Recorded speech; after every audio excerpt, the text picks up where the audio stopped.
we need to find a way to acquire more rentals faster. The means to that end was, let's flip a few homes, get some quick cash, and go buy another rental. And do that a few times, go buy a rental, do that a few times. So that was the mentality. And Ashly said, I'm ready, let's do it. Welcome to the 7-Figure Flipping Podcast, where we take you behind the scenes of wholesaling and house flipping businesses. The systems and automation that we discuss will help you build a real business instead of another job for yourself. From beginners to those doing hundreds of thousands a year, we go deep into the details and strategies that are working today. And now your host, Bill Allen. Hey everybody, welcome to the 7-Figure Flipping Podcast. This is Bill Allen, and we've been doing this series of some of our new and older members of our mastermind group, just kind of bringing some people in from the community, some people who attended Flip Hacking Live and signed up for the Runway group or the Altitude group, and even some people who have been inside of our community for a few years. I've just been interviewing them and getting to know them a little bit better, and I'm really enjoying some of the new members that have joined the Runway and Altitude group, kind of getting to know them a little bit better on the podcast. So I think I'll do more of this because it gives me some one-on-one time with some of our new members. And today we have a couple who I met, it was a strip of concrete along the water in San Diego. Every morning they were going for a run as I was out there kind of walking after I lifted weights in the gym. And we stopped and talked the first day, then stopped and talked the second day. And it was just kind of like the time that we would bump into each other. And I know that they were kind of on the fence about joining the mastermind group and where they were. So we kind of took 10 minutes or so every morning and just talked, and they would ask me questions. What should we do?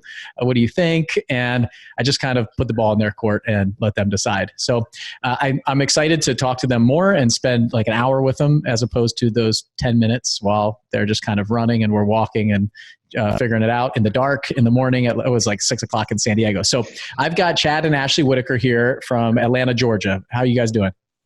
Doing great, Bill.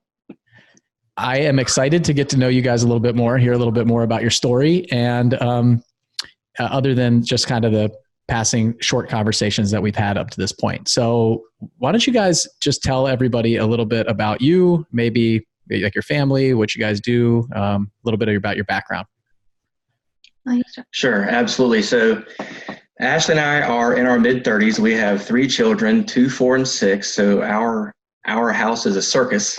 It's never a dull moment. We enjoy it a lot. And we both are graduates from Florida State University in the 2005, 6, 7 time frame. And we both went into corporate America, as Bill shows his Georgia Tech jacket. So we get it. So we were originally from Panama City Beach and went to Florida State because it was the closest college to go to.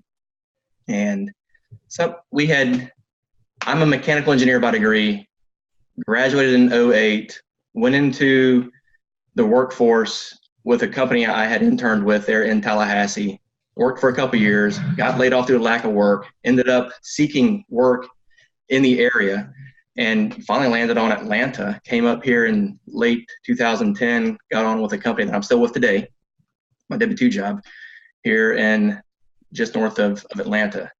And Ashly has been in a W-2 job up until the summer in corporate America working commercial insurance as an underwriter. Tallahassee kind of dipped our feet into the rental stuff though. We bought a house there and we rented out both of the rooms. So Chad and I never had to pay rent. They covered our mortgage. And that started our rental portfolio. And from there, we've been adding on or trying to add on.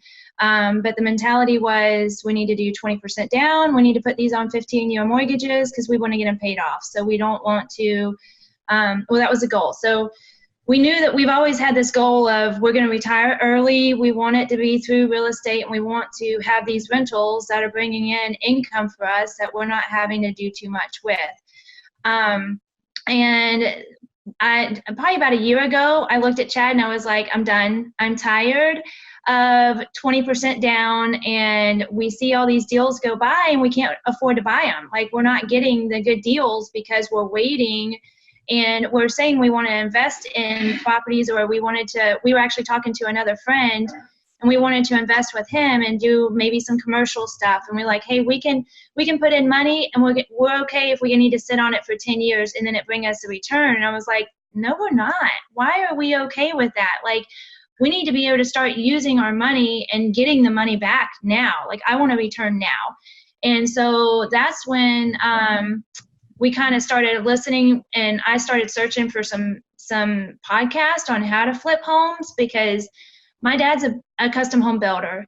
Chad and I, the houses that we have gotten, we've always gone in, we've done work to them. Even the house in Tallahassee was new construction, but we told the guy, don't put the floors in. We're going to lay the floors. So we actually went in and laid the floors ourselves.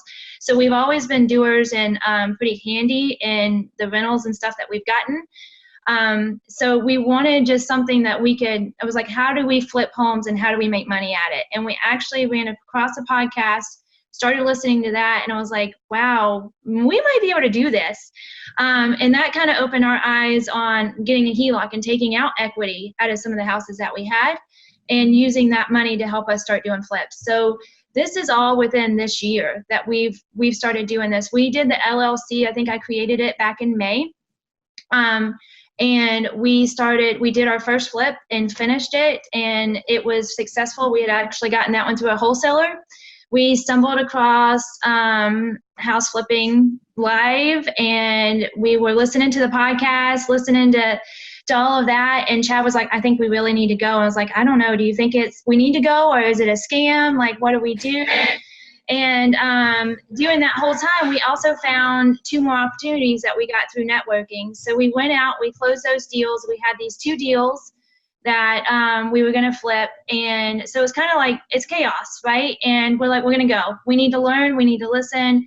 We need to go and see what they have to offer, because the podcast just sucked us in. At the time, I was working about 45 minutes away. So I was able to listen for about an hour and a half every day. And Chad was doing about 30 minutes. His trip's a little shorter. So I quit my job in July and was like, I'm going to do this full time. But in doing that, I'm also going to homeschool our kids, and I'm going to be a full-time mom. So doing it full-time is not really putting in 40 hours a week, right? Our full-time is like me maybe putting in 15 hours a week and doing it at nights, and like just trying to do it at any free time that we have.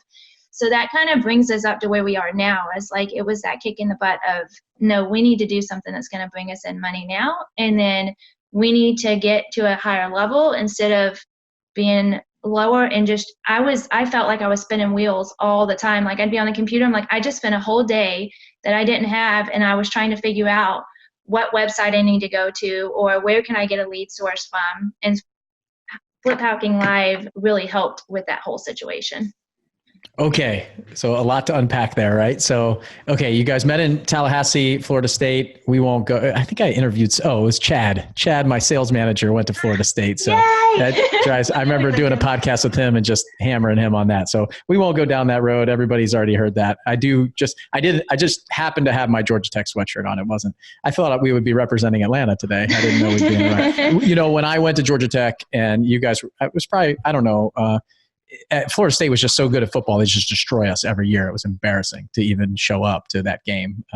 We pretty much just had a lot of fun before the game and just knew that we were going to get crushed. So now it's embarrassing for us.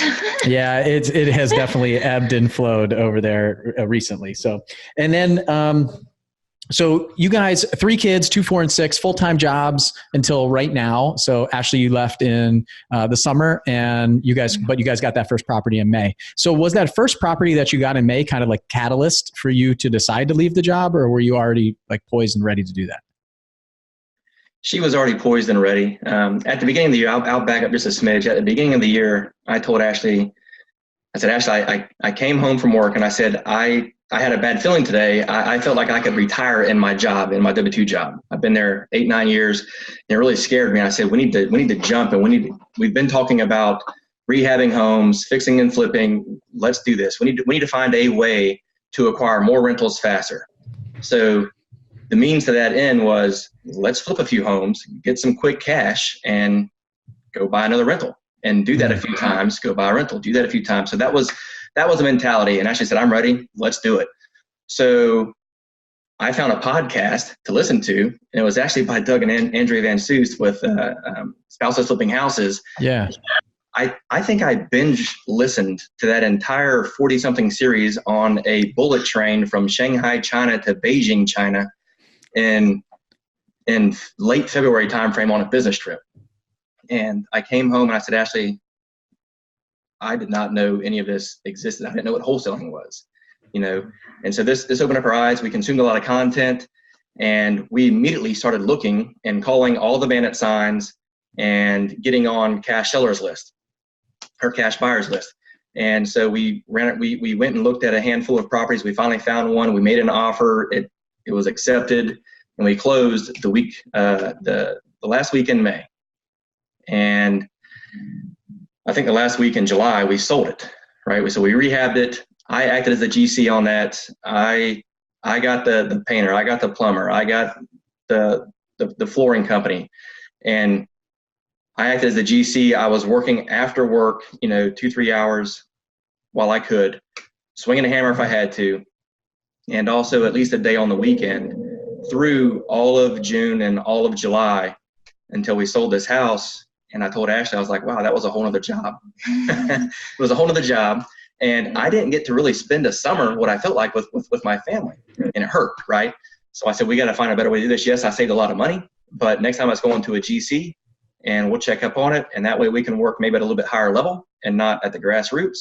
And we can work on bigger and better things, finding more deals and turning more flips versus working in them and tacking on another 20, 30 hours a week to my workload already. Yeah, I'm getting flashbacks to like the first 2 years that I was doing this business. I was the same exact thing. I had a flying job, not an engineering job, but I was flying airplanes full time, and that's anywhere from 10 to 12 hours a day, 5 days a week, typically, Monday through Friday. And if I'm flying at night, then I can work in the morning. If I'm flying early in the morning, I'm usually done by 2:30 or 3 o'clock in the afternoon. So there's some goods and bads there. So at least I could adjust my schedule to be at the project all morning. But I also had that job renovating the house. And then I also had a family, and I didn't have 3 kids at the time like you had last summer, it sounds like. So that is another full-time job, right? Even for a dad, you're coming home, and if your wife is a stay-at-home mom, they're handing you the kids and saying, I need a little break, and you're taking over for the rest of the night normally. So I know exactly how you feel. And it was very similar too, because I was trying to buy rentals, and I was putting 20% down. I have like the exact same story as you guys. I was putting 20% down, and then I renovated a house, and I was going to keep it as a rental, but my realtor said, you could sell this thing. Made like $43,000, something like that. And it was perfect. And then I bought another rental, and I ran out of cash again. I kept running out of money. So, and then finally I just said, all right, enough of this. So it sounds like you guys were in a similar boat, doing all the same steps, just a little, like maybe like a couple years behind me. And so now, Ashly left your job. So you bought that house in May. You sold it in July. What did it look like? Did you guys make good money on it? How did it go? What was that like? We did. We made good money off of it. And it actually, we're in a really good area. It's pretty competitive. So I did an open house on it, and I probably had 20 people come to that open house. Wow. It was awesome. So it was a really good experience for our first house. And we were under contract. We had multiple offers on it and under contract. So it was really nice. And it's been tough though, because now we look at the other ones and we have a contractor fee that we're adding on top of that. And we're like, hey, that's taking away some of our profits. And that's the hardest part now, is like pulling out and saying, no, we're not going to go work on this house. We're not going to save that much money. It's okay if we make a little bit less to get this done. But we did good on that house. Yeah, we learned a lot. I mean, to back up, we have 3 rentals, and we have rehabbed 2 of those. And so we're kind of familiar with the process. We know a lot about it, but this was knocking the rust off of me a little bit and getting back into the game, because the last rental we bought was probably a year and a half ago. So we've not done anything since. And so life happens, but we're back in it. We're dedicated with a redefined focus. And so we learned a lot with that first one. And now we have 2 more flips happening now. We hope to put one on the market next week. And so we're trying to now get more deal flow, get more deals, right? So we've got a lot of people that listen to the podcast that are just getting started, that they might be looking at their first project. It sounds like you bought one from a wholesaler. You did a lot of the work yourself to save money. And I'm going to ask the question that everybody is sitting in the car going, just tell me how much you made. Like, how much did you guys make? I made pretty good money. Is it like $5? Is it $5,000? Is it $50,000? Is it $200,000? What did you guys make? So we went into it with a mentality that we could not lose money. We didn't care how much we made. We were more concerned about the learning experience and the education we would gain from it. So that was our mentality going in. But Ashly's a realtor, so we'd have to pay the 3% out to the listing agent, and we walked away with, I think, $43,000. About 43. Okay, so you guys are just copying me? That's exactly what you're doing? I made 43,000, you made 43,000. You got 3 kids, I got 3 kids, you're an engineer, I'm an engineer. Okay. All right. So 43, that's awesome. So, and what do you think that looks like if you didn't do all the work and stuff like that? Is it somewhere around $25,000 to $30,000 that you make on a project like that, you think? Probably around 30, right? Yeah, I would say. I mean, we're paying 20% to a contractor now, right? And I did some of the work myself, so that would have added some. So yeah, 25 to 30. Okay. So that's still a pretty good deal, right? So a lot of people say you can't find deals from wholesalers. This was this summer. This was in May. This was not a long time ago. You're finding a deal from a wholesaler. So what you mentioned that there were some things that you like learned along the way, some lessons, like what can you share from that experience that you think would help somebody who's just getting started and maybe it's their first flip to avoid something like some of the things that you guys learned or some of the expectations that you had that were a little bit off? Yeah, sure. So let's dig here and see. HVAC, the dryer vent. Yeah, one of the big things. So we went into this house, and I call it a lipstick renovation, right? Paint throughout, new vanities in the baths, and we actually ended up replacing the entire kitchen. All the cabinets came out, new appliances, tops, that type of thing. We actually went over the existing floor with LVP just because we didn't want to spend the money to tear out the flooring. So we went over hardwood and tile. I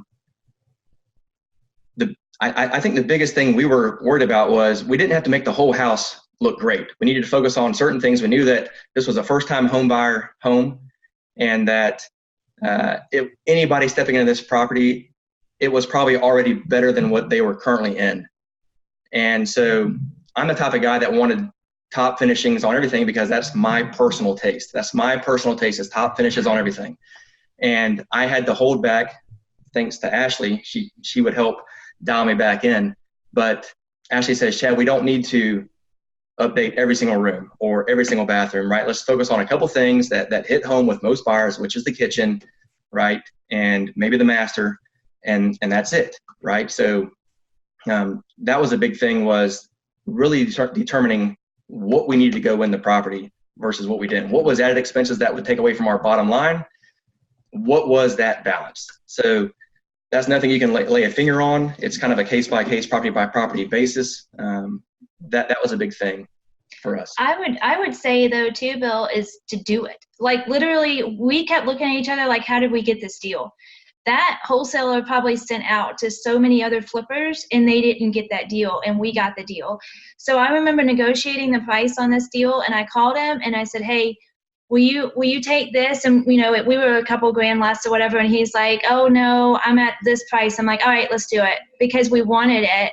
And I wanted to get that first one underneath our belt. So, that shaved off like $2,000. I was like, all right, it's going to take off $2,000 of our profit. And Chad and I went into this like, if we make $10,000, we're happy, because we just flipped a house, and $10,000 is a couple of months of my W-2 job. Like, I don't get that, So that $10,000 was a big deal. So it's like, if we can just do it to where we make $10,000, let's do it. So we didn't go into this saying I have to make $40,000 to make this work. We went into it with that so that we could get that experience. So even if somebody out there is new and they want to get their feet wet, but they're really nervous, just put what is something that's going to make you happy, because $10,000 is a lot of money. And we went in there doing that, and we watched our budget the whole time, and we were able to make a lot more money because we were able to do the work. But if you're not as handy and you do need to get a contractor out there, then make sure it's quality work and it's done per the comps. Like, I kept looking at the comps and I'm like, hey, the comps don't have brand new windows. We don't need to put brand new windows in this one. We don't need to make it $300,000 finishings when it's a $200,000 house. So you want to stick with those comps and then, kind of figure out what works, but just do it and get that first deal so that you can get it under your belt. Yeah, Chad, it's a good thing that you have the voice of reason next to you, because it sounds like you would have over renovated the home potentially because of, and that's exactly what I did. It's what all first time flippers do typically. You way over renovate. You don't look at the other surrounding areas. You don't look at the houses and what they've sold. You just say, I wouldn't want new windows in this house. These windows are nasty. They're junky.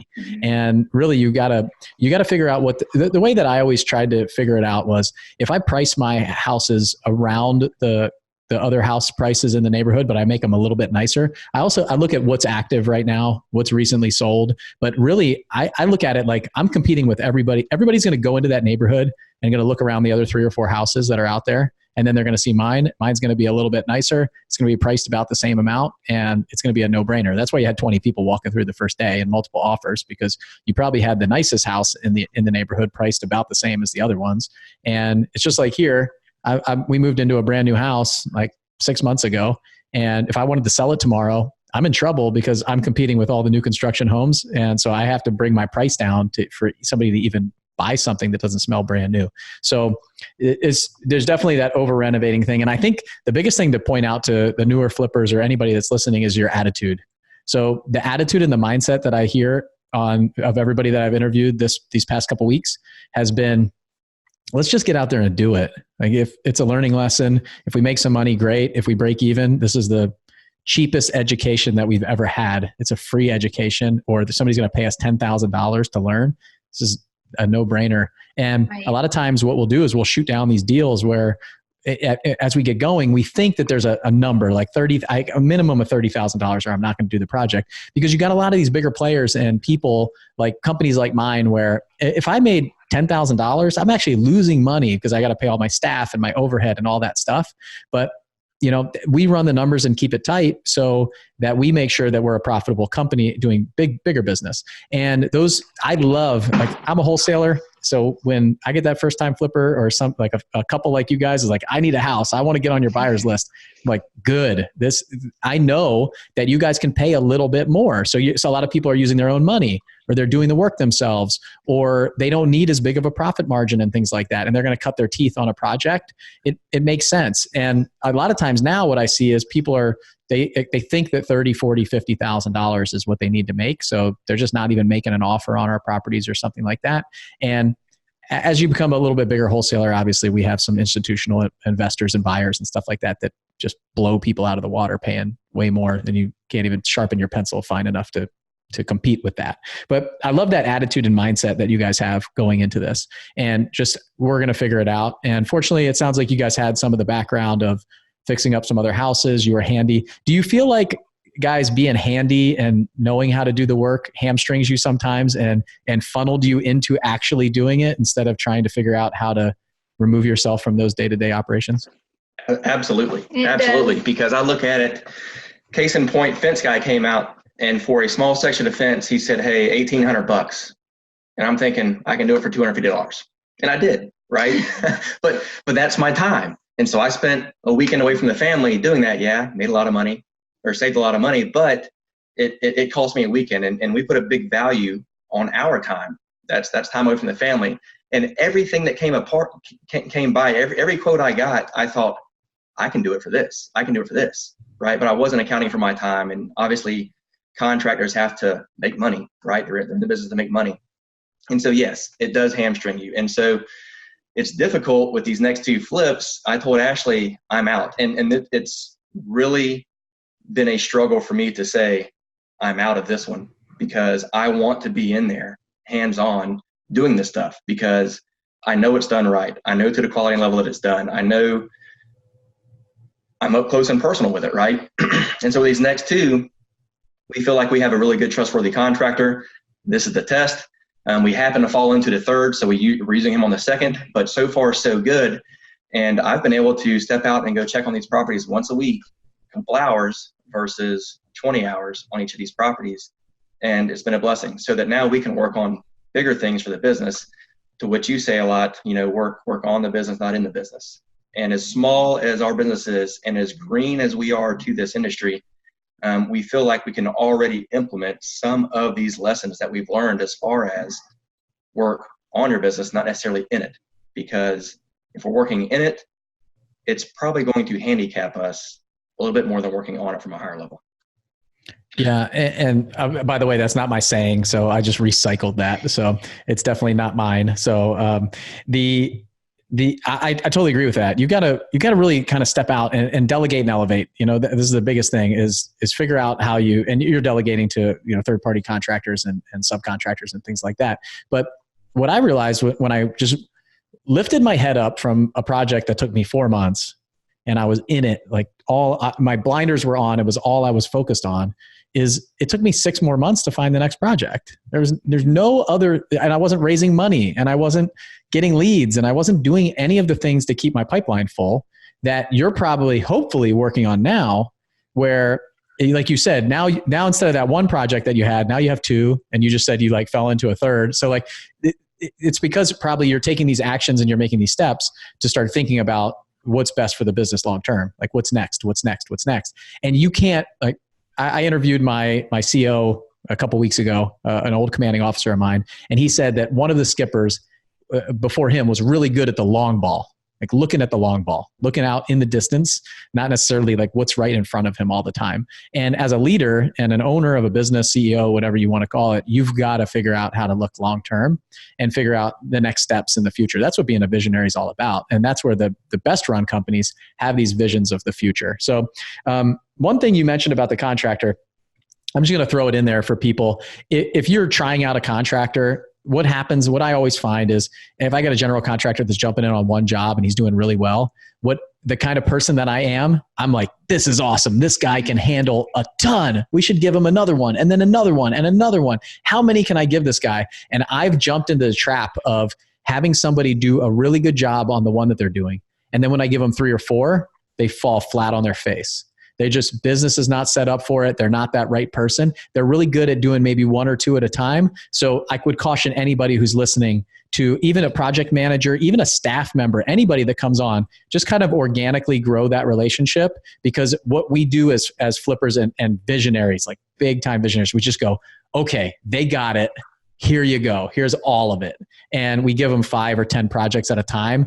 They screw up all of them, and our business is left burning to the ground. And I don't know, they're over at Chuck E. Cheese with their kids because they don't care anymore, right? They're gone. So it's interesting. And I've seen it happen time and time again, not just with contractors, but primarily with contractors, but also with staff members and things like that, where you bring somebody on, they'll start figuring it out and you'll go, oh, this person can handle so much more. And you'll just dump your plate right on them. So I'm not saying that you guys are going to do that or thinking about doing that, but just a cautionary tale for anybody who's listening to this, that we typically do it with contractors. And a lot of times they're really good with a couple projects, but when you try to give them too many, they just don't know how to prioritize those projects and how to get them done and things like that. And they don't have enough subcontractors, and they'll say that they can do more and more and more. Nobody ever says no. They don't want to say no.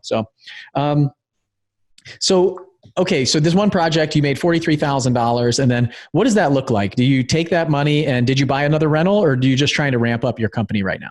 We are trying to ramp up the company right now. So all of that went back into the 2 current deals that we have going right now. So that went into it. Our initial investment money that we had went into it. So with these 2 deals that we have going on right now, we're pretty much we're at that max.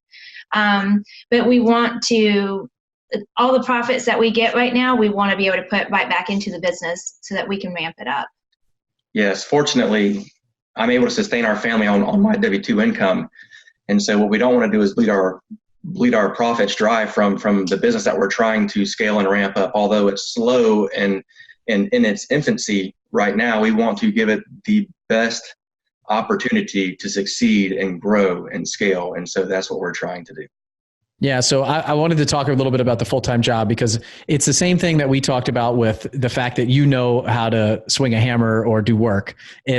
Depending on how you look at anything, the glass is either half empty or half full, right? So you got people who say, oh yeah, that's like, you can do your own work. You have such an advantage to me. And then other people that say, oh yeah, you do your own work. You shouldn't do your own work. You should be doing other things. It's actually a disadvantage. Same thing with the W-2 job. I hear people all the time say, I can't do that. I have a job. And I hear people go, I can't do that. I don't have a job. I don't have any money. So it's really just the way you look at it. You can take any of these things and turn them into an advantage or a disadvantage, just depending on what your mindset is and how you look at it. So my recommendation is always to look at everything like an advantage, figure out how you can make it your advantage, and then use that as kind of like your secret superpower, your secret weapon, whatever you want to call it. And for me, it was like you guys, W-2 job, it was great because I didn't have to rob my business of any of the profits. I could dump it right back in. And people always ask me, how did you grow so fast? How were you able to scale this thing up like you did? It was just organically growing the company with its own profits. I didn't have to suck out. I talk to people all the time that they're paying themselves $10,000, $15,000 a month. I'm like, do you need 10 or 15? And they're full-time real estate investors. But do you need to pay yourself $200,000, $180,000 a year? Or can you live off of like $4,000 or $5,000 a month right now and you want to grow your business? You can't have it all. You can't suck your business dry and equity strip your company and think that you're going to grow it organically. Just not going to happen. So I think it's really smart what you guys are doing, and it's nice to think about that long term. So if the W-2 job is going to sustain you for your living expenses and everything that you guys have going on, and then you're growing the company with some sort of plan, right? You have a plan for it and where you want to go. And ultimately, for me, it was about a year and a half down the road where I said, okay, I'm ready. And the one recommendation I had for you guys that I did is I put a salary for me on the books. So the company was actually, owing me money, but I would loan it back to the company. So I was actually structuring it for a tax advantage standpoint for me, but I was actually on the books paying myself and then loaning it back to the company. So a year and a half later, when I had 8 or 9 employees and I had a debt on the company from some loans and things like that from other people, I was able to say, okay, over the last year and a half, the company owes me $165,000, let's call it, just rough. It was somewhere around there. I was somewhere between 150 and 200 grand. And I said, okay, now the company has it. It's time for them to pay it back. And then I zeroed the loan and I was able to pay myself a big lump sum for the last year and a half. So at least think about something like that, because what you don't want to do is a year and a half from now, you guys just worked for free. You get to the point where you got a bunch of employees and there's equity in the business, but you have nothing for yourself for the last year and a half. So it's very easy to do that too as a W-2 employee, where you go, I don't need the money. And then a year and a half later, you go, well, like we made $100,000 in 2019. We made $200,000 in 2020, but we've never paid ourselves $1. Where's all that money? And it's now, instead of doing 2 renovation projects at a time, you're doing 10 at a time. And it's all in your houses instead of in your bank account and then being loaned back to the company. Because then what you do is you step out and you say, hey, if you guys want money from me, the owner, you got to come ask for it. And that's what happens with me in the company now. The company right now owes me $162,351.68 plus interest, because I charge a pretty hefty interest to my company. But like Nate has to, my COO Nate and our CFO, they have to come contact me and say, hey, Bill, we need a loan. It's not just like my money is your money anymore. My balance gets zeroed. And then if you guys need money from me because you can't raise it, or like that's still my responsibility. I have to go out and raise money. But if I just get lazy and I say, well, if the company wants to use my money, I'll get paid an interest rate. Then I loan it to the company. So the company and I are square, except for the debt that they have on the books right now, which hopefully I get back next week. That's pretty smart though. Yeah. But so now the company, and what you'll see from I'm not a CPA, but if the company's paying me 12% or it's a dividend or anything, like I'm making interest and I'm paying interest. So it's a wash for me as the owner. Right. But it's nice that the company actually has to come to me and ask me so I'm effectively unplugged from the company. My money isn't just the same as theirs anymore. So you'll get to that point. It won't be long before you get there, but just start thinking about how you guys can start paying yourselves on the books or start accounting for that, because you're putting in the work right now. Like you guys are going to want to take that money out. And when you're flipping houses, it's really hard, because when you have a ton of equity in your business, you basically have to shut the door of your business, sell every house that you own, and then you figure out how much money you have. So as you're going to go from 2 houses to 5 houses to 10 houses, the next thing you know, you're still going to be on this cash roller coaster. So that's the thing that we talk about a lot in the Altitude group, is trying to figure out how much equity you have in the business, how to pay yourself, how to actually run a business, a real business. So, okay. So what do you guys feel about the growth of the company? Where do you want to be? You're doing 2 houses now. So with that, as well as how are you guys financing this stuff? Did you take all the money from the first one and just kind of roll it into the second? You paying cash for these things? You have loans? What does that look like? So for the very first one, that was one of our things for all the listeners that are looking at, like, what do I do to even get started? Where do I get that money? We didn't just have a whole lot of people that we could borrow money from. We actually had we had equity into our primary home, and we were able to pull a HELOC out for that. And so that's what we did on the first one to be able to get that deal was through the HELOC. So that is a 10-year period for the HELOC. So the first house the second house that we got, we were able to take the money that we made, we put that back into it, and we've got some of the HELOC. The third house that we're working on right now, we actually ended up doing a hard money loan with. So we've kind of got a mixture. And it was our first time doing the hard money loan. So that was a little bit of a learning experience with the expenses and the fees and all that stuff that they charge. So that's where we're at with lending wise. And we've learned real quick, though, I could think that private monies would be a little bit easier than the hard money loans. So we've been trying to work on building the private money up as well, just to get that going as well. So we've got some more cash available.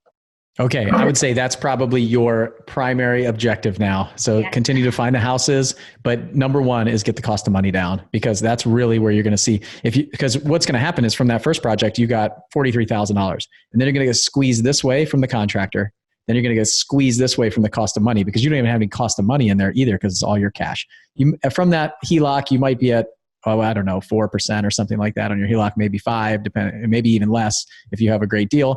And what's going to happen is that, and the best part is you can write that off on your taxes too, as a mortgage deduction. So now you've got your cost of money squeezing you too. And next thing you know, you're getting into this world, and it doesn't feel comfortable when you're in that world. The third one that we have right now going doesn't feel comfortable at all.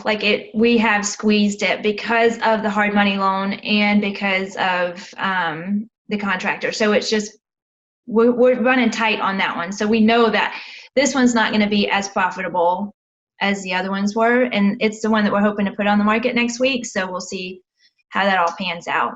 Good. And what a lot of times happens is now you've got this hard money loan and you've got this contractor on that job and you got these other two jobs, and that's your money. So then what you do, and maybe you guys are doing this, maybe you're not, but I'm sure there's a lot of people out there that are doing this, is you go, okay, I got these 3 projects going on. This one's costing me a lot more money to hold. I'm going to get this one done first. So I'm going to put all my effort into this one. And these other 2 are going to sit over here and wait on the shelf for me to finish this one. And then I'm going to get that one up, and then I'm going to go work on these 2. And what you find is you're not paying attention to your cash. Your cash is sitting in those other 2 houses that are at risk for long-term holds, for changes, for things like that. So you're not prioritizing your own money the way that you should. So a lot of times you're saying, oh, that hard money lender costs so much more, so we're going to get this thing on the market before these other 2, even though the other 2 should have been done first. So I don't know if that's the situation, but a lot of people do that. They say, well, this doesn't really cost us that much, so we're going to wait. It happens to us. We have 10 projects going on, and the team says, oh, well, we need to get this one done because the loan's coming due pretty soon, or it's just going to be easier to get this one done. And then one just sits there for 6 months, 8 months. And I'm like, what is going on with that project? We don't have enough people, or so-and-so left for the hurricane, or all these things happen. We don't have enough subs, and it just sits there, and it drives me nuts because it's company cash. So they're not. So what I started doing, by the way, is I put 12% loan on all company cash too now. If you've got a house that's owned 100% by the company, I'm going to take 12% off of that and give it back to the company as a loan. So everybody treats all the money the same. So it's a mental shift for us if we're using our own money, which I want you guys to stop doing that. We'll start working on that, figure out how to use less of your money. So you're not out there and feeling pressured, because when we feel pressured, we start getting into a little bit more defensive mode. So, okay. So working on money, finding the money, and you've got 3 projects now. So what's the plan going forward? Is it still just you 2 in the business and working with subcontractors? Do you guys have a plan for the next kind of 3 to 6 months? So we've been working on this now. We have started cold calling, and literally just started. I just got all the list back and everything last week. So I was on it today, and I told Chad, I was like, I think I just hired our first employee because I'm not a great person on the phone closing and getting deals and stuff like that. So that's what we're working on right now, is to actually get some more people to do the cold calling for us. And that frees up time because we don't have a whole lot of time as well. So even though I'm staying at home, homeschooling and having a 4-year-old and a 2-year-old running around is really hard to make calls and stuff, right? So it's during nap times and it's at bedtime when they're at 9 o'clock at night. I'm on the computer doing different things. So I'm not making calls at that point. So I told Chad, I was like, we need to go ahead and hire somebody that can start doing calls. And so that's one of our things, is to kind of start getting everything geared up, because before, when we first started going into this with the first deal, we bought it from a wholesaler. So I was like, why don't we just buy from wholesalers? Like, why do we need to do all the marketing to get all the leads in, to do this lead generation? We'll just buy from all the wholesalers. Well, what we're finding out is we're not getting a ton of deals from wholesalers, and the deals that we aren't as great as what we would want them to be. So we've started doing that marketing ourselves too, to try to get some more deal flow coming in. And to help substitute as well. Like if we could do a wholesale deal, then that brings us some money in for the month or two. It's that way our money's not all tied up for 4 months while we're waiting on the next flip to get on the market to sell it and close and do all of that stuff. So ultimately in the next 6 months, I'd like to see that we have 2 or 3 people making calls for us and doing the lead generations. And then Chad's really good at going in and doing the sales calls with everybody, but at the same time, that's still his time. So we want to hire on somebody else as well that can go and do those sales calls as well. So just kind of starting to delegate the company so that we still want to put stuff into it, but we don't have as much time. So we need to be able to keep it going without us doing all of the little stuff. To sum that up, we basically have generated a list, and we're looking into niche lists now. So we have a list, we've skipped trace, we have numbers. We want to either hire out that, or have Ashly do it for just a little bit of time, just get her feet wet with it. She's done it for a couple of days now. She realizes she doesn't like it, but she'll do it until we can get somebody else trained on to do it, right? And hopefully that starts getting some deal flow. And once we have enough deal flow that I can't personally take care of, we will end up hiring on a sales guy, salesperson, lead intake, and go from there.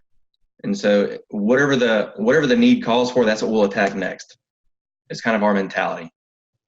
Yeah, I think that's really smart. I've always been the kind of guy who tries it first and then doesn't like it. And now I've realized that I'm fine with being the guy who just hires it out. Because I've learned, and the only reason I bring that up is because a lot of people will say, just go, like, know yourself, hire, like we talked about at Flip Hacking Live, know yourself, hire out your weaknesses, focus on your strengths, stuff like that. It took me a few years to figure out who I was. And in order to do that, I had to go down the path that I went down. I had to sit in all the seats of my company personally. That's just the kind of person I am. And I've learned enough about myself to know that I have a big problem with that. And it sounds like, Chad, you have somewhat of that problem with, you're like, I just want to do the fence. I know I can do it. It's done right. And I hear a lot of myself in you, because for me, it was always about the quality of the work, making sure that it's done. Are they going to do it as good as me? Are they going to do it close to me? Or is it going to be 50% of what I would do? Or is it going to be at my level of quality and be comfortable with it? Because I got to put my name on it. I got to put my stamp on it. Right. And that was a lot of my struggle as I was hiring people and building out a company and subcontractors and all of that stuff, is that I didn't really think that anybody could do it as well as me. And I don't say that to be really arrogant or anything like that, but I just felt like nobody would care about things like my stuff, my business, as much as me. And what I found out over these past 4 or 5 years is now the people that you saw on stage at Flip Hacking Live and the people that are presenting there, some of them care about the company more than I do. Like, they really love it. They are working harder than I ever have, and doing it because they're really passionate about it and about our mission and what we're doing and all the other people. And so you can find those people. They're absolutely out there. And all you got to do is you got to get them ingrained in your culture, in your business, and who you are, and just find the people that have that fit, and then start, helping them along the way, because they're going to start at like 60 to 80% of you, and then they're going to get to 120%. And there's people out there that can do stuff 10 times better. So I hate answering the phone. That's the first thing that I gave away. I did answer it for a while, and I knew that I hated it because every time it rang, I just didn't want to pick it up. I'd find some excuse not to. I would be busy. I would start cooking dinner. I mean, it was like I was putting off, and I'd always put off the return calls. I would find something else that wasn't going to make me any money when the return calls would. So I knew, just like you said, who to hire. It's just basically like they hired themselves. Ashly, you said it. You said, I'm pretty sure we found our first hire because it's a thing that I absolutely don't want to do anymore. And when you wake up in the morning, you're like, this is not the thing that I want to be doing. So it sounds like you guys have it all figured out. You've got it licked. Not really. But I love the attitude. It's just kind of like, the next thing that comes up will attack that. And then it'll kind of show itself, right? The weakness will show itself. We'll take care of it. We'll kind of slay the next dragon. I always call it the closest alligator to the boat.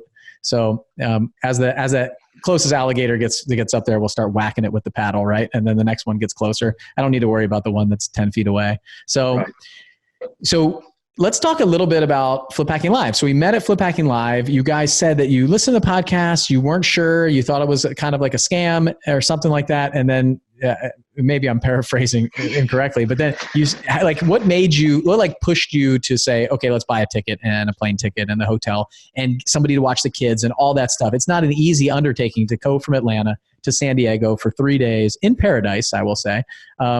And do all that, especially when you guys have W-2 jobs. It's Thursday and Friday and Saturday, and you have kids and all that stuff. So what was that like? So I'm going to stop you real quick. I'm just going to say first, this was our first vacation in 6 years by ourselves. Okay. So it was a major deal because it was like, we'd always had babies. And so we hadn't left any of our babies until they were at least 2 years old. And my son at the time, he's like 19 months. So he was right there. And I was like, okay, he's going to be okay. He'll be okay to go. So we can go.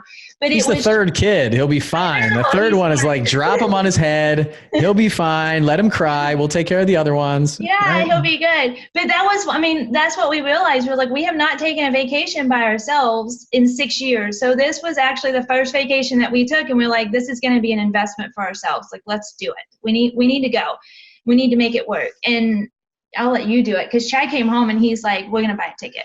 Yeah. So with me through the podcast, I was trying to consume as much content as possible and educate myself because we were doing this, right? So I was trying to take the right steps to educate myself enough to know that when I got into a room with other real estate investors that I kind of knew some of the lingo. I kind of knew what the keywords were in these things because beforehand it was just Ashly and I just doing our thing. We weren't involved in a REIA. We weren't in a real estate community. We were just doing what we thought we knew and we would do that. So I'm consuming content.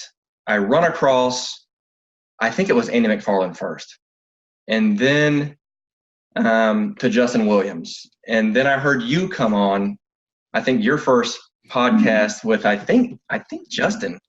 If I may be misremembering that. So I've listened to, I don't want to say 100 podcasts, but probably 75. And of those 75, well, no more than that. Anyways, of that, I've heard you, I've heard Justin, I've heard the Flip Hacking Live and the 7-figure flipping people on there enough to know that I just got a genuine feel for them. I feel like I'm a pretty good judge of character, and I felt like it was legit. And I'm a hard one to please, right? I'm a hard one to convince. And I felt just legitimacy in the content and the struggles that were being portrayed on the podcast. And it kind of roped me in. I wanted to learn more, so I consumed more. And I had made up my mind that we need to go to Flip Hacking Live. And then we spoke about it. And I think we actually talked ourselves out of it because we were in the middle of our flip at the time. And I said, you know what? Hey, we've got this going on. We're learning a ton. Let's just keep doing this. And I forget the podcast exactly. It was with you. You had taken over from Justin. You were the one hosting the podcast. And I was listening to one on a commute to work. And I came to Ashly and I said, Ashly, executive decision.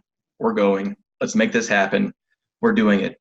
I said, I don't know what we're going to learn yet, but I can guarantee it's a lot more than we know right now. And it's going to involve us in a community of people that will help us reach our goals faster, more efficiently, less trouble, right? And so that's what it was for me. I said, we're going. We also looked at it as a business expense. So we had just closed on that first deal, right? So we made that $43,000. We're like, you know what? We're going to take the money and we're going to reinvest it in ourselves. So we did pay for that trip based off of that money that we made. So some of the profits went to that, and that was us trying to put that investment back into ourselves. And the next day I went and bought the tickets and was on looking at flights, and Chad's like, wait a minute. I'm like, I already did it. We're going. So we got it done. Cool. So I'm glad that we could pull you guys out of the kid world and go on a vacation, and you just happen to spend your vacation on personal development and professional development. So that's one of my core values. So I appreciate that in you guys. It's pretty cool.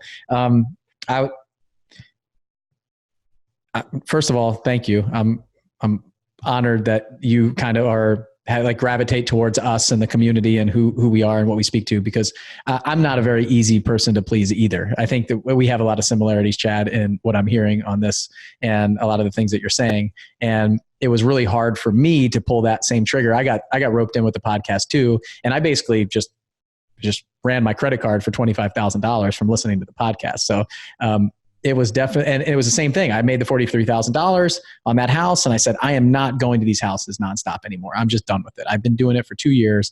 I'm on a hamster wheel. I got to stop doing it. They got this figured out. I'm just going to go join them. I'm going to jump into this community, and if they help me find one more deal, it makes sense. And it did. And it's kind of like the beginning of the trajectory for me and my company, and now all the people that are in the business. So I love it. And it was just that first meeting. It was like showing up. It was actually that first kind of meeting Andy McFarland and just seeing how genuine he is as a person. It just made me feel really comfortable. And I was like, this is just the best money I've ever spent, I think. And so you guys came to the event a little bit skeptical, weren't sure. You felt like you listened to the podcast. And so what was that like for you guys? Did you guys know right away that it was going to be good? Were you guys still unsure, like kind of Thursday or Wednesday when you showed up and stuff like that? Or what was that like?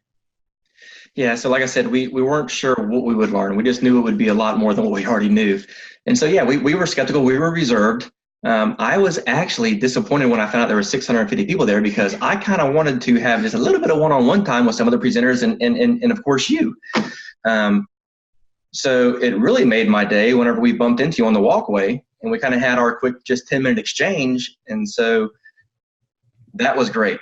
Having said that, I like the fact that you said, change your seat every time. This is networking, right? Maximize your time. And so Ash and I did that. We took it to heart. We always tried to talk with people, and we met a lot of really cool, genuine people there. And so it helped solidify for us that, hey, there's a lot of good quality people in this industry making money, doing exactly what we hope to be doing one day, and at the level we hope to be one day. And so we know that we're on our journey, and to use Chad's phrase, we start where our feet are. And we're okay with that. We're in this for the ride, for the learning, and for the growth, and just seeing all walks of life at various stages in their journey at this event with all similar focus was very refreshing and very inspiring. Well, it was nice because in our environment, when we talk to people, they're like, oh, a recession's coming, something's going to happen. Are you really going to make money at this? You need to be careful.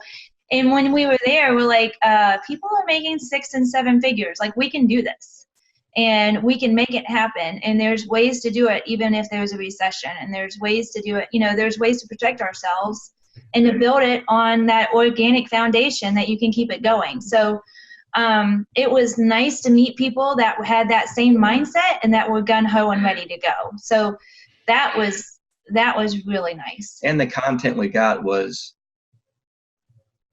even though it was high-level presenters there, as far as what they do in their field of expertise, they do it at a high level. It resonated with Ashly and I, being as green as we are, stepping into the business. We could see, what our business could become.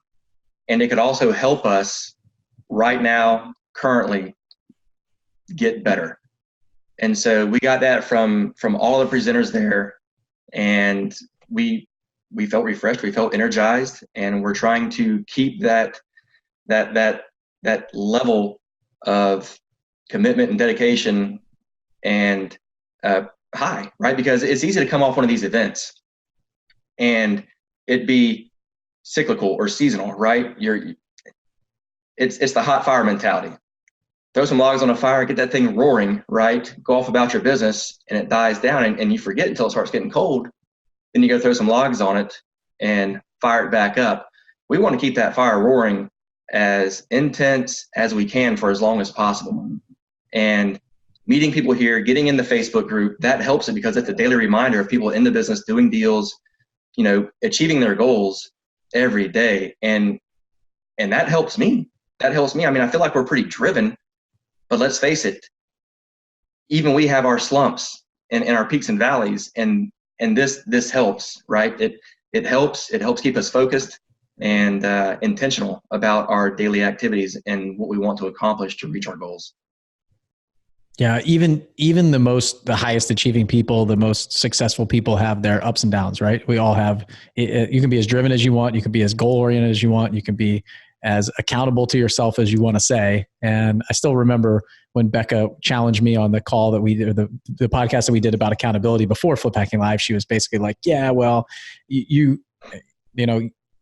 don't think you've ever failed at anything." And I said, whoa. I absolutely have. And I need accountability on a regular basis, just like anybody else. And it doesn't matter what kind of level you achieve to, you always need somebody who is pushing you. And you need somebody who's there. I'll tell you right now, my videographer, you guys may have seen him at Flip Hacking Live, Andre, he's running around with the video camera all the time. Him and I are going to the gym every morning.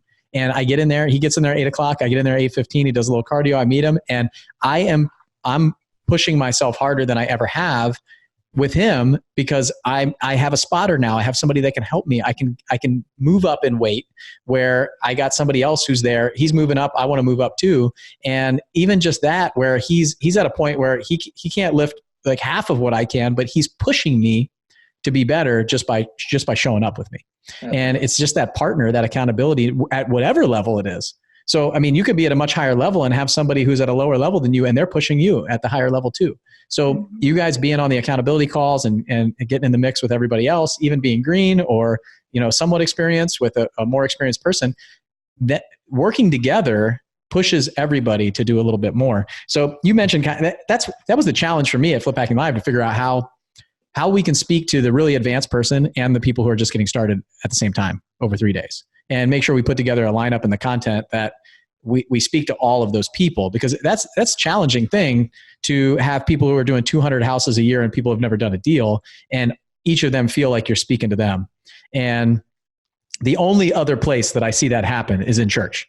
That's the only other place that I've seen that happen, where I'll be sitting there going, this guy is speaking directly to me. It's the Holy Spirit through this man is speaking to me. And my wife is sitting next to me thinking something totally different and in a totally different place going, he is talking to me. And so trying to figure out how we do that and how we structure it. And I'm by no means am I trying to compare myself to a pastor, but trying to figure out how we do that wasn't really important to me. I love that like fire roaring idea. And the other thing, Ashly, that you mentioned is we've got all these people in our lives, and we love them and their family and their friends, and we go get around them, but they don't think like us. These people just don't think like us. I had somebody one time, a guy who showed up at a RIA meeting. I think it's almost 4 years ago now, 2016, because it was the presidential election year.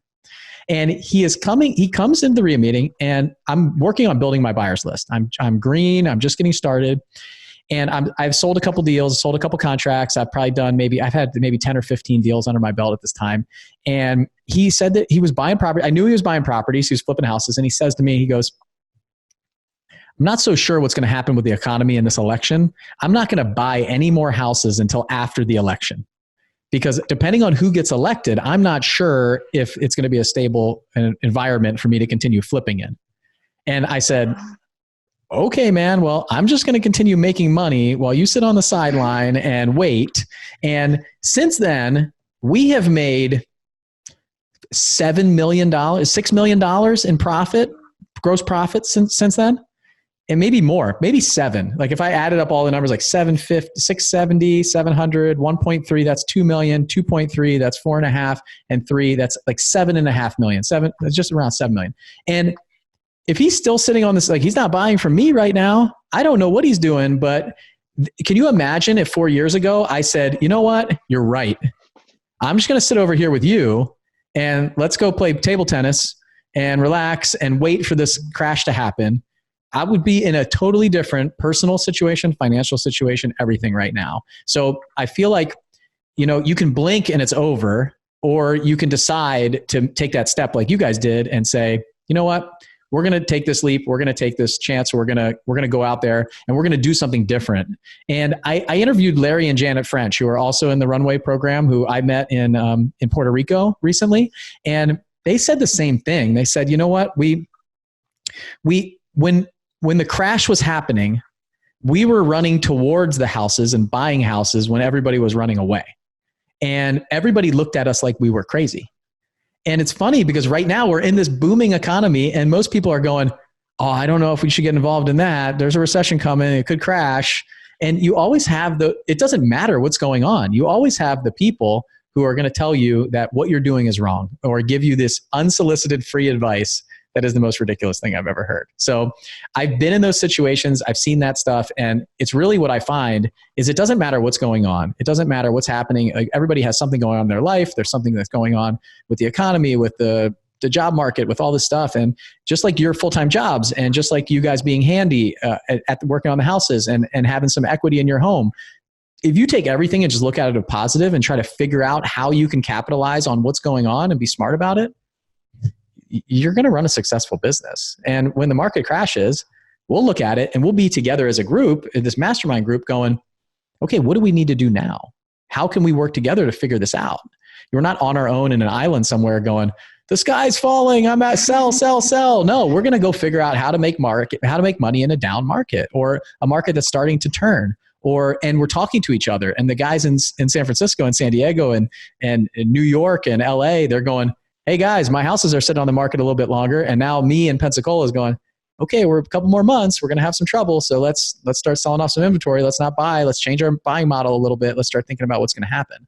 And so that's the cool part, I think, about being around the people that are all positive all the time, figuring it out, as opposed to the doomsday, doom and gloom people who are going, I don't think that's a good idea. Maybe you guys shouldn't start flipping houses. You guys are crazy. Don't do that. You guys have 3 kids. They're 6, 4, and 2. Be careful. This is your financial future, I quit my job.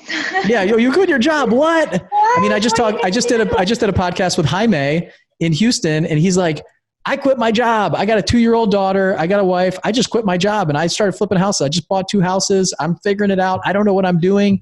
And everybody thinks I'm crazy, but I love it. I'm having such a good time. And they were like, by no means am I telling everybody to go out there and quit their job right now without having any income or any plan or anything like that. That's the last thing that I want you guys to think that I'm saying. But what I do want to say is we got to get around the people who encourage us, who see our dreams and get excited about it, who are more like us in business, in life, in everything. Jim Rohn has the quote, you're the average of the 5 people you spend the most time with. And it's really, really true. You got to pick who are you spending time with? Who are you being around? Who are you pouring into? Who are you trying to make an impact? Who are you taking advice from? What does that look like? Is it the right people or the wrong people? Because if you can surround yourself by the wrong people and really go down. So I can tell even from just leaving and being a part of the Facebook group and I've had people that have called me from Flip Hacking Live that we swap cards with, and they're like, hey, just wanted to touch base with you. How's it going? What have you decided on doing? And I mean, all over the United States, which is amazing because they're not my direct competition, and we can feed off of each other, and we're telling each other what we're doing and what's working right now, or how do you find this list? How do you find that? And then it's kind of holding each other accountable too while we're talking to each other on the phone. So it's not just a Facebook group that we've gotten into. It's also the group of just the networking and the people that, that we met there and still keeping in touch outreach with them and having those contacts. So the whole process has been huge. And that mentality, I've gotten so much more done on our business since we've left Flip Hacking Live. I mean, I've gone down our list and I'm like, okay, we have like 20 things. What's our top 3 things that we're going to do? But we've been a whole lot more productive in doing those things because of that, because of going and actually listening and implementing and being around the people that are doing it. It's been huge. Yeah, it's definitely a change. It's a change when you get into a room like this and you start meeting these kind of people. It's just especially when you're not used to that. Even going to my local RIA, it's way different. You know, you got the people there who are just going for the social hour and they're never going to do anything. And then you got the people who are maybe trying to do some stuff. And then you got the kind of group of 5 or 6 people who are doing, 5 or 10 deals, or maybe they've flipped like 10 houses over the last few years. But it's pretty rare that you bump into somebody who's just like a widespread visionary who's like, I'm going to take over the world. And just because I feel like those people just don't go there anymore. So when I was getting started, there were people that were buying hundreds of houses a year. When I started figuring out who was who and who was buying at auction and all this stuff, I was trying to get in front of those people. Like, who's this guy that's buying 120 houses a year? And he doesn't go into this meeting. Like, he's buying houses. He's running his company. So trying to figure out how to get there. And that's what I think I'm really proud of, being able to take over something like that, where we have this community of people who are at that level, and you show up and this is like a national RIA on the supercharged national RIA, basically, where everybody is, you guys want to do 10 houses, 20 houses. And somebody's like, yeah, I did that last month. So it pushes you a little bit past where you think your limit is. And for me, it was that kind of ceiling above my head just kept moving up and up and up over time. And I remember the first time I met these guys who are making millions of dollars a year. I wouldn't be able to recognize them in the grocery store or on an airplane. They're not driving Maseratis and Ferraris and flying in private jets. They're dads, they're husbands, they're just all around nice guys wearing shorts and sandals, and you wouldn't point them out in a lineup thinking that they're multimillionaires. So that's what attracted me, and that's what I wanted to be, and I wanted to figure out how to do, is not kind of, and I'll go back to my commanding officer. He's talking about these guys who kind of wear it on their sleeve, and it's obvious, and they're just like throwing it around in your face. And it's like quiet professional, like Jocko talks about. The Navy SEALs call themselves quiet professionals. It's the guys who are doing a great job, running their business with integrity, changing people's lives, and not necessarily shouting off a rooftop about it and things like that. So no, and they're willing to share their information. They're willing to tell you, to talk to you about it. You can go to the RIAs, and the RIAs, you're going to meet tons of people. And we've done that in our first flip, for anybody that's new and hadn't done it. I mean, we actually got some friends from the RIA, and we're like, hey, come look at our flip and tell us your thoughts. Like, tell us what you think that we need to do. So we totally use those resources, and we still go to those meetings and stuff because it's the networking. You need to be a part of that networking in your area, right? But it's a total different level when you go to and being a part of the 7-figure runway. Like, because you're exactly right. You might know somebody that's done 20, or they have 20 rentals right now, but they're not making, they're not wanting to not be working in the business, right? Or that's what they want to do. They're happy with it. They're working 50 hours a week and they're okay. And we look at each other and we're like, I don't want to do that. I want somebody else working my business while I can still make money, and I want to have a business. I want to own the business, but I don't necessarily want to be wanting to put 50 and 60 hours in it every single week. Like, I want to be able to enjoy life at the same time. So it's a whole different level and clientele that you meet, and the people are just so friendly, and they're okay with us talking to them and calling them and saying, hey, did this work for you? And, and telling us all their secrets, and what they've done already has just stopped the spinning wheel that I was on of like, there's so much information. What do you do? So it's been amazing. Yeah. I think the bottom line answer is just go find some people that are like you, that you want to be around, and figure out how to, share information and maximize that.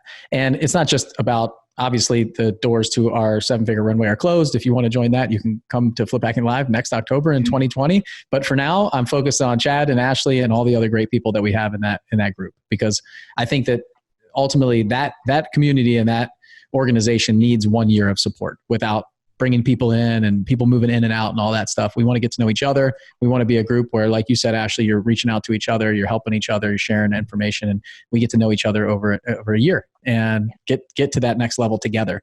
And we have this kind of class of people. So if that's something that you guys are looking for, if you're listening, just go find somewhere. If it's a local RIA or it's a community, if it's a online Facebook group or a forum or something like that. Obviously, we have a free Facebook page called Flip Hacking, Automate and Scale Your House Flipping and Wholesaling Business, and you guys can just get in there and talk. And those are the people that are, follow us and are part of our community, but not necessarily in some of our mastermind groups. So that's a place to share information, things like that. So just go find people that you're attracted to, like the kind of community that you want to be a part of. That's the biggest recommendation that I have for anybody.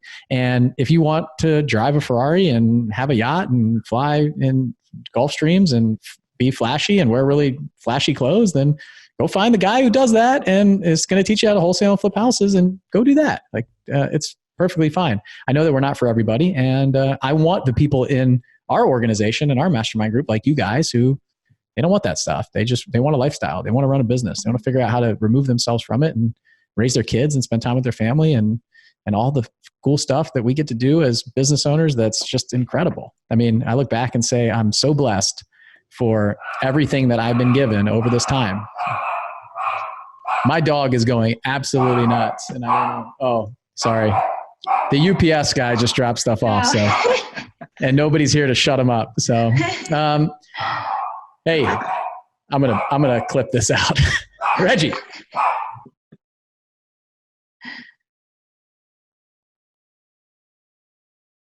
I thought that was my wife pulling up to the. Okay, he's driving away. I was like, is he waiting for me to sign something? All right, Andre, clip this out. Let's see. Where was I? I was talking about a community. Okay.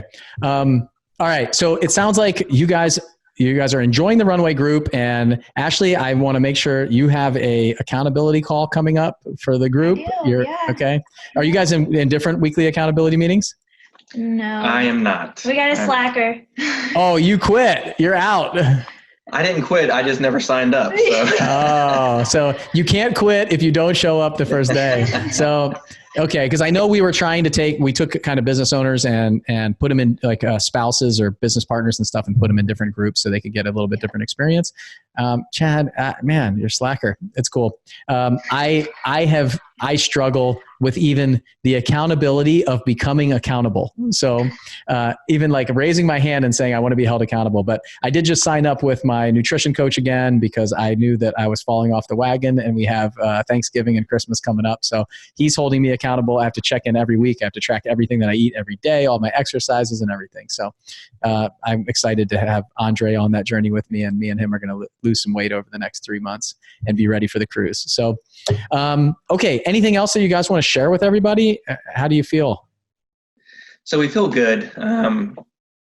We're taking it step by step, day by day, to hopefully at the end of the week gain some ground, right? And we're going to take that approach every week so that hopefully in a year we can look back and see this huge distance that we've come and obstacles we've overcome. And so we're going to continue to face obstacles. We're going to continue to face difficulties and struggles, and we're of the mindset we're going to persevere. We're going to get through it. We're going to attack them. We're going to take it by the horns and just press forward. So that's our mentality. That's what we want to do. Awesome. You know what? What's that? I was just gonna say I'm pumped. I'm ready, and still I'm ready to make it happen. I want to be the one saying, "Hey, we made 6 figures. We did so awesome the first year. Like, we want to get this done." And I'm just trying to figure out how to get more time, right? So we're super excited to be on this journey and to be a part of this group. And for the ones that are just starting, I'm gonna say just do it, because it does give you right now we're working our butts off and it's not easy. And I stay up and like I was sending Chad a comp and a ARV and an analysis the other day because he had a meeting on Sunday and he was out of town. So I sent that to him at 1:30 in the morning and I was like, hey, here's this, I'm going to bed. Like we're pulling those extra hours, but hopefully in a year, we're going to be able to say, oh, now we have somebody that can do that for us and we don't have that stress level of that, or that Chad's not having to work that W-2 job. And now we're really being able to focus on our investment company and getting things going. But we don't have it perfect and we don't have it down to a science, and it's working and it's going. And so I just say, you got to get in that mindset and just get ready to go and take that first step and do it. Nike. Awesome. Nice. Nike. Yeah. Nike hit it right on the head, didn't they? I'll tell you, the biggest thing for me is I love seeing you guys come in and just go after it. And it takes a lot of work to run a business in the beginning. There's another saying of like, an entrepreneur is the only person that works 80 hours a week instead of working their W-2 job or something like to have more time available. It's so, whatever. I've just completely butchered that quote, but it's totally true. Like I remember I'm sitting here going, I'm working before my job, after my job, nonstop, weekends, everything. But looking back now, it was all worth it. And now I can never go back to that. Nobody can hire me. I just am not an acceptable employee anymore. It's just, I won't do it. So it's just changed the way that I think, the way that I act, the way that I think about everything that I do, the time that I spend, what I'm doing. I've completely changed as a person in the way that I think. So you guys will get there. It'll be funny because you'll wake up maybe 6 months from now and you won't even see the change, but you'll look back and go, wow, like things have really changed and we are really in a good spot. And as long as you keep taking those steps, you won't even, it's just this slow change over time that every day you look in the mirror and you change a little bit and a little bit, a little bit. It's that compound effect. If you ever read that book by Darren Hardy, it's really like that, where you'll look back and now I have to look back and kind of pinch myself and really think about what it was like 4 or 5 years ago. And so when I'm doing these interviews these past couple of weeks, it's really taken me to that place and reminded me of how much I was working and how much it kind of stunk. So it's really kind of, it's fun to see you guys on this journey. And what I really love is that we're able to hopefully help accelerate that timeline for you guys. So there's one thing that I've kind of been dying to ask you guys since you signed up for the Runway group is, do you think that if you didn't bump into me those mornings on your runs, that you would have joined the program, or do you think that you wouldn't have? We would have. We would have. You obviously made it easier, Bill, your charm, right? So you said it straight. You said that you did not want to make up our decision for us. It was our own decision, right? It was our own decision. And we appreciated that. But going into it, I knew that there was going to be a program become available during the event because we actually tried to get in before. And I forget who it was that we were speaking to. He said, hang tight. Bill's going to revamp and restructure. So wait until the event. You already signed up going to the event. Wait until then. And so we did. But I had already convinced myself that this is what we needed before the event. But so we didn't even have to have that conversation. It sounds like not the 7-figure runway. Like we knew something was going to happen, but we didn't. Because it's expensive, right? For us as an investment, that was something that we took out of the money that we had made. And so we're not able to roll that back into the business. And we were like, we need to get home. We got to start marketing. We got to start figuring out how to do this. And every time, on marketing, you turn around and even like we're doing some cold calling right now. So the cold calling costs money to get the dialer. It costs money to, so all of that stuff, it takes away. So it was that huge thing. So it wasn't something that we took very lightly. And each day, that last day, I almost wish you would have been like, Chad, just do it. Because I was like, we need to do this. and Bill was like, no, y'all do what you need to. I'm not going to pressure you into it. But I think those conversations helped. They really did. And then we also had some conversations with your Chad, sales Chad, offline as well that day. And I think those conversations helped. And all of that together kind of sealed the deal. And we were like, we need to do this. If we're going to keep investing in ourselves, we've already gotten so much from just those 3 days from everybody. And looking at the videos and stuff that were available to us, that was what I saw as that's going to stop me from spinning my wheels so much. And I will tell you that just the marketing stuff alone, I have gone through every single one of those videos more than once. And the cold calling, I mean, there's been several of them that I have gone through like 3 or 4 times. And I will go to that spot that I know I need to go to and listen to it again. And I will pause it and then it'll walk me through it. And that has saved us so much time. And money too, because we know where to go and we know how to get it. So it's just given us those resources that we needed that is going to escalate us and help us move farther faster. I will say, Bill, those morning walks helped confirm what I already thought. So that did help, right? Talking to you and some of the others that were with you just helped confirm that, hey, these are legitimate people. They want to help and they want to see people succeed. And so that helped. So that helped solidify my intuition going into it. Well, and you guys were so accessible anyway. I mean, we were able to see Terry. We found Terry, we talked to him several times. We saw Andy in the airport on the way home. And like he was at the airport and Chad's like, hey, we're Chad. I'm like, he's so like, Andy's probably done. But we like stopped him and we introduced ourselves and everybody was just super friendly and open and honest. And they were real, right? So for everybody to be real people and talk to us like we were real, that was huge. Well, Andy's never done, by the way. He's the people's person. So he's always on. If you ever see him, grab him. He wants a hug. He wants to talk to you. He's never done. So, well, I appreciate that. I think the best way to sell something is let it kind of sell itself. Let people make their decision. If I got to push you into a program, then we got the wrong product. It's just not the best way to do business. And there's a lot of people that came up to me and said, what do you think I should do? Here's my situation. And not once did I say those whole 3 days that, yeah, you need to do this. This is absolutely, it's your decision. It's your family. Because I want you guys to commit to something yourself. You got to make the decision. Otherwise, you're just not going to do it. Somebody else tells you got to do it. You should do it, push you into it, sign here, jump in, pay this money. You're not committed. If you're the one who's making the decision, sure, you got some trusted advisors that you reach out to. I did when I made my decision, and I paid mine in full. I made sure of that. And I'm really a big proponent on pushing that too, because then you're all in. And there's no kind of plan B. You're not have a fallback and stuff like that. And what I've seen in a lot of this is when people are all in, they really go to work. And that's a really cool thing about at least what I did. Granted, I put it on American Express card and I hadn't closed my that property yet.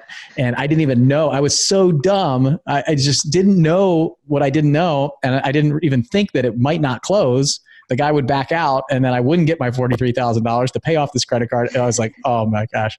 So don't do that, guys.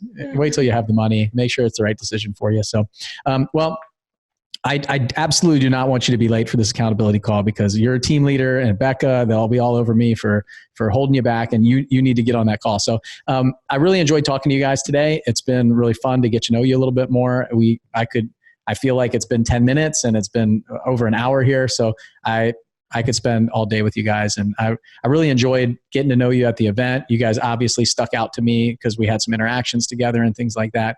And I was really happy to see you at the kind of welcome lunch, obviously. And I'm looking forward to this next year. And, with our event in April being in Atlanta and me being from there, I just can't wait to kind of go back there. I say from there because I've never really lived anywhere longer than 5 years. And I lived in Atlanta for 5 years. So I'm really excited it's right next to Georgia Tech. There's a lot of places that I know there in Midtown. So it's gonna be a lot of fun coming there in April with my team and the event that we're doing. So can't wait to see you guys there. And I'll see you in the Facebook group. Thanks for hanging out with me. Sounds It's great. been a lot of fun.